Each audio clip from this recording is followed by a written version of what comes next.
She was only 4 days old when they threw her away like trash because she couldn't hear. My name is Margaret, but everyone just calls me Maggie. This is the story that still steals my breath 12 years later. I was in Singapore, closing a deal on a high-rise, when my son Ethan called. Mom, it's time. Lauren's having the baby. A little girl. My first grandchild.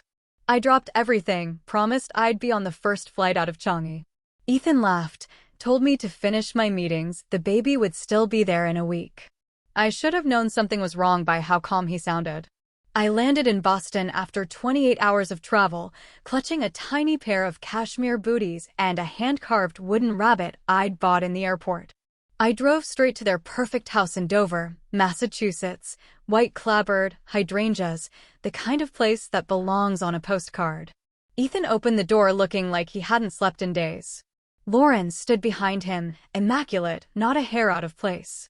No newborn scent. No baby monitor static. Nothing. Where is she? I asked, already smiling too wide.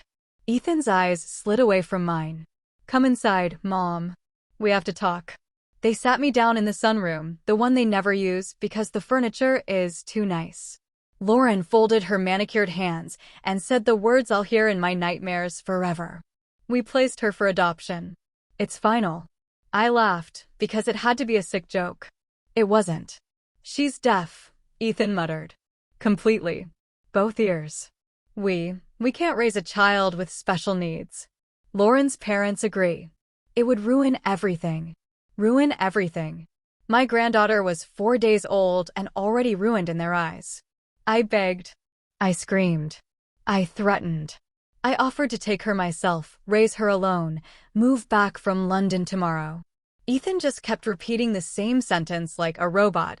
Closed adoption. Sealed records. You have zero legal rights, Mom. They'd planned it perfectly. By the time I got off the plane, my grandchild was already gone, vanished into a system designed to keep people like me out. That night, in a Holiday Inn off I-95, I made a promise to a little girl I'd never held. I will learn your world. I will speak your language. And one day, when I find you, you will never again feel broken. I was 56 years old. I leased an apartment in Hartford, sold half my London properties for liquidity, and enrolled in my first ASL class the following Monday. My fingers were stiff, my brain slower than the 20-year-olds in the circle, but I practiced until my hands bled, while driving, while cooking, while crying in the shower. The private investigators came and went. Thousands of dollars for nothing but the trails cold. I put pins in maps until entire states were red. I showed up at every deaf picnic, every school play, every coffee chat in New England. People started calling me the crazy grandma who won't quit. Years bled into each other. 5, 8, 10. I turned 68. My knees gave out on stairs. I stopped recognizing the woman in the mirror. Then, on an ordinary Thursday in April, my phone rang. A children's home in Roanoke, Virginia. A social worker with a soft voice. We have a girl here. Sophia. She's been with us since she was a baby. Profoundly deaf. Never adopted. Someone in the deaf community said, well, they said to call you. I drove through the night. 10 hours. Didn't stop once. Sophia sat on the swings, pushing herself with one foot, staring at nothing. Tiny for 12, dark curls escaping a messy ponytail. When I walked up, she didn't look at me. Kids who've been overlooked learn to stop looking. I sat on the swing next to her and signed, slow and clear. Hi. My name is Maggie, ***. Her head snapped up. Eyes huge. Nobody here signed fluently. She answered with careful, childlike signs. Hi. I Sophia, ***.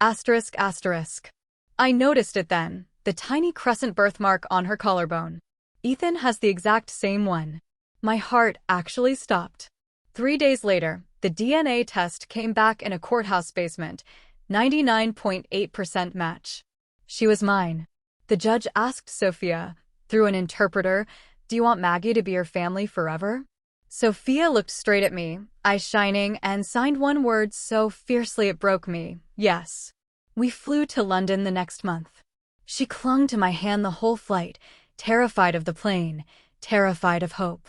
The first night in our flat, she stood in the doorway of her new bedroom and wouldn't cross the threshold. I signed, "It's yours. Forever. Nobody can take it away." She cried so hard she couldn't breathe. I held her until dawn. It's been 2 years now. Sophia is 14, fluent in British Sign Language, sarcastic, brilliant, learning to trust the world again. Some nights, she still wakes screaming from nightmares that someone will come take her away.